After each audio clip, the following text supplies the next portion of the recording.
Hi, everybody. Welcome to the SCU show, XFL preview show. I'm your host, SCU, and a special episode this week, a doubleheader with Brandon Estevez. Thank him again for renting me in the studio this week. All right, so let's get into the XFL. It's coming back for the third time ever. Obviously, 2001. Vince McMahon had it for 1 year. Failed. Didn't work. 2020, tried to bring it back. And, I mean, everybody can blame COVID. I blame it on XFL being a failure. I remember I've ranted about this after the XFL folded in 2020. And we talking about, oh, it's COVID. That's why it happened. I wasn't one of those guys that believed it was COVID. I believed Vince McMahon failed. And I called him out on it. And that really blew up on the internet. Funny people on the internet. But we're not here to talk about how it's going to be a failure this time around because, well, we got football. And that's all we really care about here on the SCU show XFL preview. Let's start with the team that everybody thinks, and again, everybody thinks that this team is going to win the championship, and I saw this online. The Houston Roughnecks are the favorite to be the winner for the championship. I wish I had written down who or where I found it, but they're like plus 400 according to gambling aspect stuff, whatever. The Houston Roughnecks are the favorites to win the XFL championship game. I thought, okay, really interesting. Oh, let's take a look at their roster, but and then I was like, wait, why are the Houston Roughnecks the favorite to win the XFL championship? What is so special about them? Again, I looked at their roster, and just about all their guys are guys that they really have had much success. I mean, I couldn't really name much of their guys that had success. The two that stand out to me were their two quarterbacks. Brandon Silvers, shout out to Moose Gibson, I'm out of Pennsylvania. He loves Brandon Silvers. Him and Brock Miller, a punter, two of his favorite guys. Now, I mean, sorry, Moose, but sorry to everybody who was also a big fan of Brandon Silvers. What is so exciting about Brandon Silvers? We've seen him play so many times before in the different spring leagues, the Alliance of American Football 2019. We've seen him in the XFL before. No success, not much success. I don't understand. So I'm not very excited about Brandon Silvers. And then okay, now this one I'm excited about. Cole McDonald. I was excited about him when he played at the University of Hawaii. And I know nobody watches the Rainbow Warriors, or whatever they are now. Nobody watches Hawaii football. What are you talking about? Well, I looked up his numbers. He had some very impressive numbers. He was drafted by the Titans, the Tennessee Titans, that is. And unfortunately, it obviously didn't pan out. Also, now the Titans have Ryan Tannehill for now, and they have Malik Willis. Cole McDonald, at one point, I was so excited for him to be in Tennessee. I was like, oh my God, this is going to be amazing. He's going to have such a great career. And obviously, he did nothing in the NFL, so there you go. So those are the two guys, the only two guys in Houston that I think, wow, this is very interesting. Everybody else, I'm like, who's this guy? Who's that guy? Who are you guys? And again, we're asking the question, why are the Houston Roughnecks the favorite team in the XFL to win the championship? Someone, please explain it to me. Am I right on Twitter, ReaganFanatic2? I don't see the Houston Roughnecks being the favorite to win the XFL championship at all. Not at all. I don't get it. It makes no sense to me. Now, question is, all right, so if you're not saying, you're saying, oh, they're not your favorite. All right, who is? It's got to be Vegas, the Las Vegas Vipers, and let's take a look at their roster again. I did that, researching for the show because that's what we do here. We research for the show, and they have a whole lot of talent in that Vegas team. Let me tell you, a lot of talent in Vegas. Brett Hundley, the former backup to Aaron Rodgers, he's there. So that's a big plus for them. Luis Perez. I love Luis Perez. I know a few guys that are big fans of Luis Perez like me. He had a lot of success in the Alliance. He played with the Birmingham Iron. They were sort of a middle-pack team, more towards the top in the Alliance. He played with the St. Louis Battlehawks in the XFL in 2020. He had a lot of success there as well. I believe it was him in XFL. Nonetheless, he's had success in these spring leagues. That's why I'm very excited to see. I'm hoping that Luis Perez is the starter over Brett Hundley, even though you can't really go wrong with Brett Hundley either. He has started NFL games. He has won NFL games. So really, you just can't go wrong either way. Geronimo Allison and Martavis Bryant are two of the wide receivers. I'm just like, wow, I know those guys. Obviously, they've had much success in the NFL. Obviously, Martavis Bryant has won playoff games with the Pittsburgh Steelers. He had a stint here in Worcester. He was signed by the Massachusetts Pirates a couple years ago. I don't believe he ever played. I don't know. I don't think I was here for that. But that was the thing. Martavis Bryant, Geronimo Allison, that's a talent. Those are two talented receivers. They have NFL experience. I love that for the Vipers. Cam Sutton is I know that name. I've heard of Cam Sutton. He's played in the NFL. He's a tight end for the Vipers. So there you go. You got a lot of talent there just on offense alone. You got Cam Sutton, Jarman Allison, Martavis Bryant, Luis Perez, and Brent Hundley. That's 5 guys right there who can make the Vipers a very talented team. Oh, by the way, look at the defense. And you go look at the defense for Vegas. Vic Beasley. He played in a Super Bowl with the Falcons. Yeah, you remember that? Super Bowl 51? Everybody talks about it. He played with the Falcons in a Super Bowl. He was a first-round draft pick. He was like top. He was like top 10. He was like number 6, number 8, something like that. And then Jawan Johnson, I know I've heard that name as well. So you got 2 linebackers there for Vegas. I think this is my favorite team right now. I think they should be the favorites to win the XFL championship. And if they do wind up in the XFL championship, I assume that will be at Cashman Field in Las Vegas, which is actually a baseball field, but okay. If the Vegas Vipers wind up hosting the XFL championship this April, I'm just saying I might have to make a trip out to Vegas. Remember this.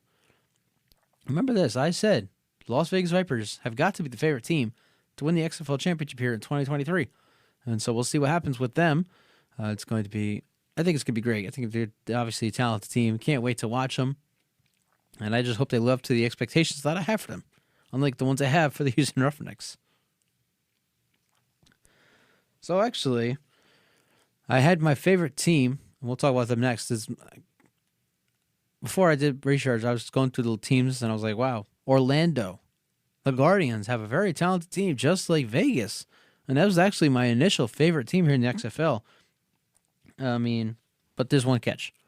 One catch for the Orlando Guardians to be successful here in year 1 of the XFL 3.0. You got to start DeAndre Francois. There's no other choice there but to start DeAndre Francois. Why is that? Well, look at the other quarterback that they have. A man named Paxton Lynch. Do we even have to talk about him? Do we? I really don't think we do. We know who Paxton Lynch is. He is the biggest first-round bust I've ever seen. Maybe outside of Jamarcus Russell, because that was really bad. Or maybe Ryan Leaf. Okay, so he's one of the biggest first-round busts. Paxton Lynch. I remember being so excited for Jerry, because Jerry Jones wanted Paxton Lynch. I think Stephen Jones told him, no, you don't. And that wound up being one of the best decisions, was that the Cowboys did not get Paxton Lynch. He went to Denver, and he was one of the worst quarterbacks to ever play in the NFL, ever.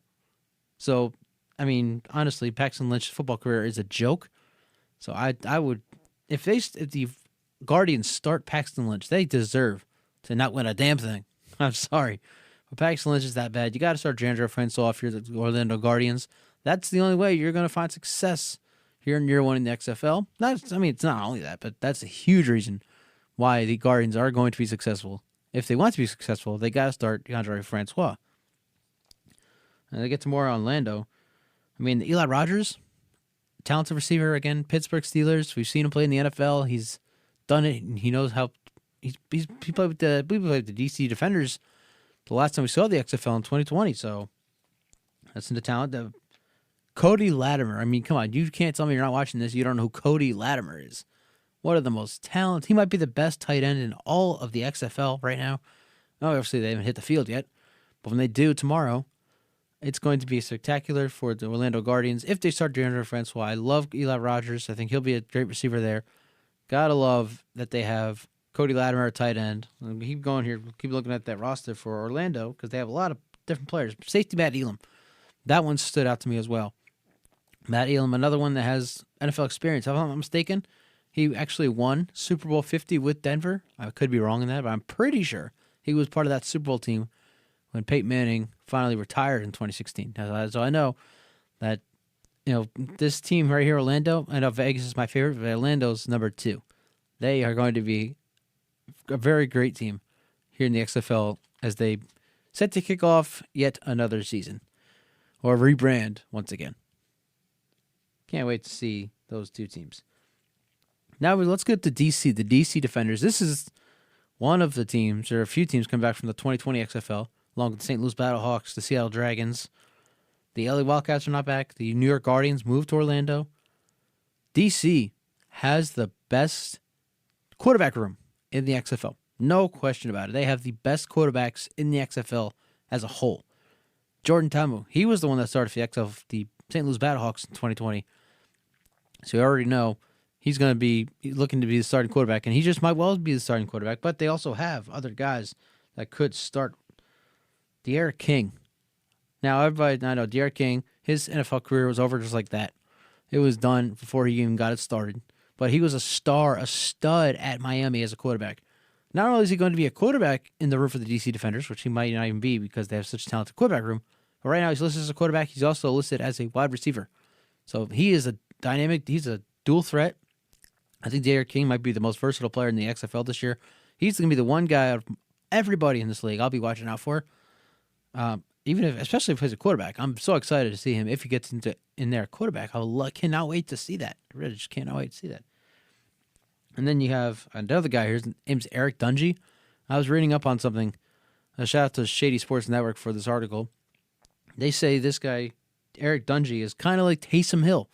And I love me some Taysom Hill. So pretty much he's going to do everything. He's going to play quarterback. He's going to play running back. He's going to play receiver. He's going to do this, that, and the third.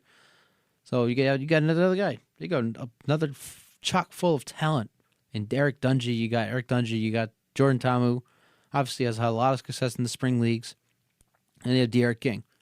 DC Defenders, congratulations. You have the most talented quarterback room in the XFL. And that's going to lead you guys to victory. So let's talk about, now let's get to Seattle. We talk about Seattle. Sea Dragons are back. Their old logo from 2020, much better than the one they have now. It's pretty much the same thing, but it's just smaller and it's not as creative. Whatever. Not here to talk about logos. It's hard to talk about the football going on in the field. So, I think Seattle has the most dynamic duo in all of the league. And I talked about De'Aaron King being the best player. This dynamic duo, though, is going to be fireworks. That's what I'm talking about. That's how I'm describing it. Fireworks. Ben DiNucci, the Cowboys' backup quarterback. I would say he was actually a third string behind Cooper Rush. And Josh Gordon. Everybody knows who Josh Gordon is. I don't have to explain it. Former Browns, Seahawks, former NFL receiver. Had a lot of trouble with drugs and alcohol and all this other nonsense. But now that he's clean, everything's well. It's great. Him and Ben DiNucci are going to make such beautiful music. I can't wait to watch these two. They're going to lead the league in receiving. They could. Josh Gordon could easily be the number one receiver in the XFL this year just because I feel like him and DiNucci are going to make such beautiful music. It's going to be spectacular to watch. I cannot wait for that dynamic duo there in Seattle. I also like to, by the way, talk more about the Dragons. They have Austin Proehl, who scored the first touchdown in XFL history last time in 2020. He's a talented receiver. He had a nice season in the XFL before it went under last time. So you got two receivers, but I really think, I'm so into this. I think Ben DiNucci and Josh Gordon are going to be it's going to be so amazing. I think that Josh Gordon could even be a 1,000-yard receiver in the XFL this year. I think there'll be a few guys to be 1,000-yard receivers. But I think that you can even say that Josh Gordon is going to be a 1,500-yard receiver. That's how confident I am that him and Ben DiNucci, their chemistry is going to be just so tight. It's going to be so great. I think that that's going to be the best dynamic duo in the XFL, and I'm so excited to watch them. There in Seattle, it's going to be a lot of fun to watch. Of course, that's not the only reason I want to watch Seattle or Sea Dragons. They got a lot of players out there, but really, Ben DiNucci and Josh Gordon really speak to me as being the two best players. Not the two best players in the XFL, but they could be the most dynamic duo, I think, by far. All right, so a lot going on here. SCU show, XFL season preview. The XFL kicks off tomorrow, February 18th. It's going to be great. Hopefully, it's a great season. Hopefully, no more issues like we've seen the last two times in 2001 and 2020. But now that The Rock owns it, we'll see how things go. It's going to be awesome, and it's going to be fun. Football's back. Not just a few days after the Super Bowl. And everybody always talk about football's over. Well, now you can't really say that anymore because you have the XFL and you have the USFL coming in April. So a lot of spring football coming to your TV very soon. All right. So they're here now. I already talked about who I'm looking forward to, but again, shout out to Shady Sports Network's Michael Washington for this article. He did an offensive preview, and this is where I'm kind of going off of. Players to watch, other players to watch, not just the guys I talked about. And we'll start with the guy from the DC Defenders. It's running back named Abram Smith. Now, I've read two articles about him. I read two things about Abram Smith and about how he's going to be, he's regarded by several people as the best running back in the league. So we look forward to seeing that. You got Dallas' tight end, Sal Cannella. He played last year with the New Orleans Breakers in the USFL. He had a breakout season with the Breakers. So we look forward to seeing how he does in Dallas, the Dallas Renegades, led by Bob Stoops, by the way. So shout out to the defenders. Shout out to the Renegades. We'll talk about them in a moment. Oh, they also have Kyle Slaughter, by the way. It's Kyle Slaughter, who also played with the Breakers. So you have that dynamic duo in Dallas along with Bob Stoops. So the Renegades could be another team to make some pretty nice music there in Dallas. The DC receiver, I'm probably going to butcher this name, Jekez Ezzard. They're comparing him to Kevontae Turpin. Kevontae Turpin was the USFL MVP last year, and he went on to play for the Dallas Cowboys this past season. And not only that, he made the Pro Bowl. And that, you just think about it. You never hear anything like that, where a guy like that just explodes and is so great that he goes from the USFL to the Dallas Cowboys to the Pro Bowl in less than a calendar year. That is spectacular. And if this guy, Jekez Ezzard, is Kevontae Turpin-esque, then he'll be an exciting player to watch. And that adds on to DC's powerful offense if he is as good as people are claiming. So there's just a few guys to look out for this season. Obviously, I gave mine, and there are a few more. So XFL is going to be a great season. And obviously, we have to have a champion. Before we get to that, before we get to our XFL champion, who's going to win over who, whatever, let's get to what we'll be doing every week here when the XFL finally plays. We'll do XFL Power Rankings. And we'll start with our preseason Power Rankings. We'll go number 8, the San Antonio Brahmas. I mean, what is a Brahma? Can somebody tell me that? I've never heard of the word before. What is a Brahma? What? That sounds like some child made up or something. But anyway, their roster is absolutely terrible. They have absolutely nobody I know. Their coaches, I don't know any of them. So we're just throwing them at the bottom of the barrel. Number 8, the San Antonio Brahmas. God, what a name. Number 7, go with the Houston Roughnecks. Like I said, to start this show. The Roughnecks, I don't understand why everyone's talking about their championship contender. They're the favorite to win the championship. Why? What is so special about them? I don't see anything special about them at all. So that's why I have them. Number 7, number 6, we'll go with the St. Louis Battlehawks. The team, they have a few got pieces here and there, not too much to talk about. So we'll put them in, because there are other talented teams, we talked about them. The other talented teams in the XFL. That's how I put St. Louis at number 6. Number 5, we got Dallas. Again, the tight end, quarterback duo of Kyle Slaughter and Sam. Let me get to the last name here. It's Sal. Sal Cannella. So you got Kyle Slaughter and Sal Cannella. Quarterback tight end duo had great success with the New Orleans Breakers in the USFL last year. You got Bob Stoops.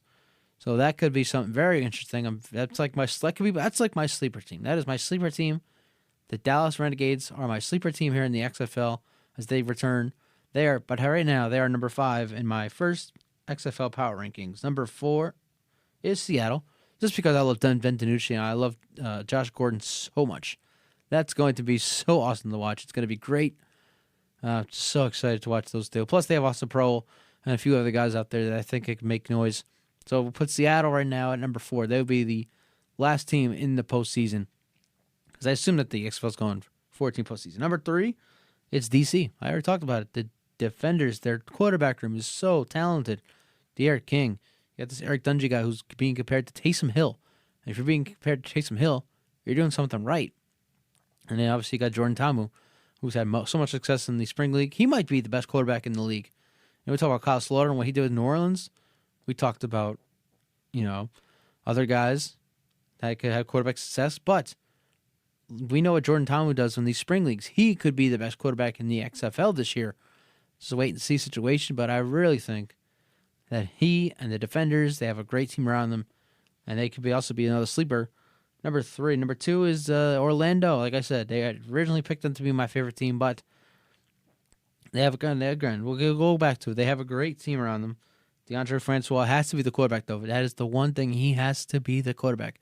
No question about it. He has to be that quarterback for that team. You got Eli Rogers. You got Cody Latimer. You got Matt Elam there in Orlando. It's going to be a great team. Very excited to watch the Guardians. But they are number 2 because, lo and behold, number 1 is the Las Vegas Vipers. They have the best roster in the XFL. I love what they have around them. Obviously, we talked about it earlier, Brent Hundley and Luis Perez. So we have two successful quarterbacks there. Obviously, not the best quarterback room because that belongs to DC, like we talked about. You have Geronimo Allison. You got Martavis Bryant. You got a lot of talent out there. You got Vic Beasley. That really stand out to me more than anything. Is that the Vegas Vipers have Vic Beasley, who went to a Super Bowl with the Atlanta Falcons. I mean, I just know that name because I remember watching him being drafted. I know he was going to be success. He was a success in the NFL. He's now in the latter part of his career. I think he still can be successful, just not as successful as he was with the Atlanta Falcons. And that is why the Vegas Vipers are my number one team in the preseason XFL rankings. So again, the season kicks off tomorrow, February 18th. The championship sometime in April. I know it's about a 2-month season, kind of like the USFL is doing. It's going to be great, though. I'm very excited to watch these games, watch these teams. Very excited to watch Ben DiNucci and Josh Gordon tear up this league through the air. That's going to be so much fun to watch. I cannot wait to see how they do. And with that, we're going to wrap it up here. I want to thank you all for watching. Thank you all for listening. This has been the SCU Show, XFL Preview Show.